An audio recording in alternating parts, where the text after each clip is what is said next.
রাধে রাধে সকলকে। আশা করছি তোমরা সকলে জায়গাটা দেখে বুঝতে পেরেছো আমি কোথায় এসেছি। হ্যাঁ, আমি বাড়ি এসেছি। তো কেমন লাগছে মনসা পুজোয় প্রথমবার মদন তোড়? হ্যাঁ, দেখো এবছর মদন তোড়ে কোন পূজা হয়, ওই যাই হোক ওইটাই।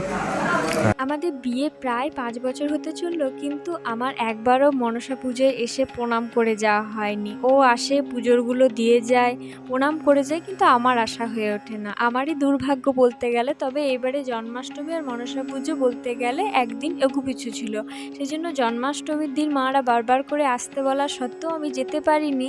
তাই ভেবেছিলাম যে মনসা পুজোর দিন যাব। তাই মনসা পুজোর দিন যাই, সবাই মিলে পুজোর দিয়ে আসি, প্রণাম করি। মা প্রত্যেকটা মন্দিরে ধূপ জ্বালিয়ে দেয়। তবে ভালো হতো যদি দিদিভাই আর ধানু থাকতো। ওরা যদিও মনসা পুজোর দিন সকালেই চলে গেছে, জামাইবাবুর ডিউটির জন্য ওরা থাকতে পারেনি।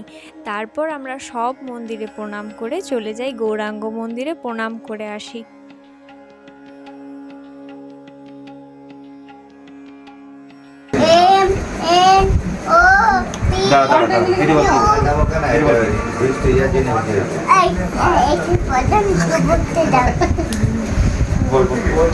সমস্ত মন্দিরে প্রণাম করে আসার পরেই আমার ছোট ননদিনী বই নিয়ে বসে। তারপরেই ঢাকের আওয়াজ শুনতে পাই, দেখি বাড়ি আনতে যাচ্ছে। বাড়ি যতক্ষণে আনতে গেছে ততক্ষণে আমরা সবাই মিলে খেয়ে নিচ্ছিলাম। ভাবলাম যে তাড়াতাড়িতেও বেরোতে হবে, আর মনে বাড়ি আসা দেখতে পাবো না, কিন্তু না, ভাগ্যে থাকলে তো হবেই। খাওয়া দাওয়া শেষ করে উঠতে না উঠতেই আবার ঢাকের আওয়াজ পেয়ে বাইরে আসি, ততক্ষণে দেখি যে বাড়ি নিয়ে আসছে। এবার কোয়ার্টার যাওয়ার সময় হয়ে গেছে। ঠাকুর ঘরে প্রণাম করে, বাড়ির সবাইকে প্রণাম করে তারপর আমরা বেরিয়ে পড়লাম, কারণ ঘড়ির কাঁটায় এখন 9:30 মতো বাজছে। আর মদনতরীর রাস্তাটা যেহেতু ভীষণ ফাঁকা ফাঁকা, তাই রাত না করাই ভালো। তো চলো, রাধে রাধে সকলকে।